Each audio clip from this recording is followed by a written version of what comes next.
एक लड़का था। वह काफी गरीब था। उसके पास ना तो कुछ खाने को था और ना ही रहने को घर था। वह अपने दोस्त के घर रहा करता था। उसने एक छोटी सी कंपनी में पेंटिंग का काम करना शुरू कर दिया। धीरे धीरे उसके पास काफी पैसे भी हो गए। बाद में वह काफी धनी भी हो गया। लेकिन अभी भी उसके अंदर कुछ कमी का एहसास होता था। जब वह छोटा था तभी उसके माता पिता इस दुनिया से चले गए थे। उसने कभी प्रेम को नहीं जाना था। एक दिन जब वह अपने किसी काम से बाहर गया था तो उसे एक लड़की दिखी जो कि काफी अच्छी और खूबसूरत थी। उसको देखते ही इस लड़की को उस लड़के से प्रेम हो गया। वह काफी देर तक उस लड़के को देखती रही। कुछ देर बाद वह लड़की वहां से चली गई। कुछ दिनों तक ये लड़का उस लड़की को खोजता रहा लेकिन वह लड़की न मिली। लेकिन नियति ने उस लड़की से इस लड़की को मिला दिया। वह लड़की इस लड़के के घर काम की तलाश में आई थी।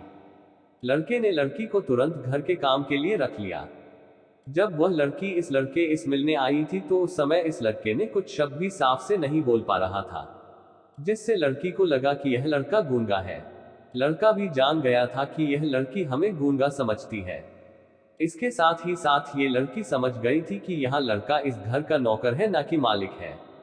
अब जब भी ये लड़का उस लड़की के पास जाता तो गूंगा बन जाता है। धीरे धीरे वह लड़की इस लड़के पर काफी रहम खाने लगी। अब उसे इस लड़के के लाचारी पर प्यार होने लगा। लेकिन फिर वह लड़की एक बात से डर कर पीछे हट जाती थी।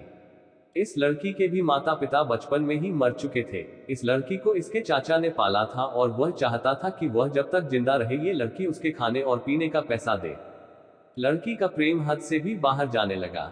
लड़के के एक खांसी पर भी वह लड़की दौड़े उस लड़के के पास पहुंच जाती थी।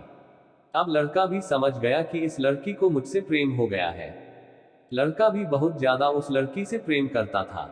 उसने पहले लड़की के बारे में सब कुछ पता किया। जब उसे सब पता चल गया तो वह बहुत रोने लगा क्योंकि उसने गूंगे होने का झूठ बोला था। अब वह दिनों रात रोने लगा। लड़की अपने सैलरी में से लड़के की इलाज करवाने को कहती थी। एक दिन सुबह ही उस लड़की को पता चला कि वह लड़का हॉस्पिटल में भर्ती है। वह दौड़ते हुए जब हॉस्पिटल में पहुंची तो उसने देखा कि लड़का बेड पर बेहोश पड़ा है। उसके आसपास काफी मशीन लगी हुई थी। जब लड़की डॉक्टर के पास पहुंची तो वहां पर डॉक्टर ने उसे बताया कि लड़का अब बोल नहीं सकता है। उसने अपनी जीभ को कटाने की कोशिश की है। इसके साथ ही उस डॉक्टर ने उस लड़की को एक पत्र दिया। उस पत्र में लिखा था, मैं एक काफी धनी लड़का हूँ। जिस घर में तुम काम करती हो उस घर की मालिक मैं ही हूँ। लेकिन इसके साथ ही मैंने तुमसे एक बहुत बड़ा झूठ बोला है कि मैं एक गूंगा हूँ। अब इस झूठ का प्रायश्चित करने के लिए मैं ऐसा काम करने जा रहा हूँ। इसके साथ ही तुम मेरे घर से मेरे मैनेजर से पैसों को लेकर अपने चाचा को दे देना और एक नई जिंदगी की शुरुआत करना।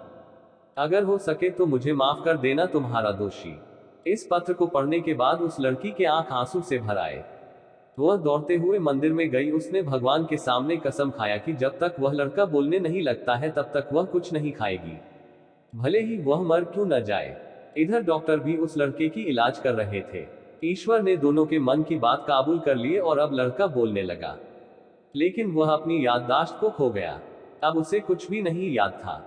अब इसके बाद लड़की ने उसके याददाश्त के लिए काफी कुछ किया लेकिन याददाश्त न आ सका। अगर प्रेम की नींव को झूठ पर रखा जाए तो वह गिर ही जाता है।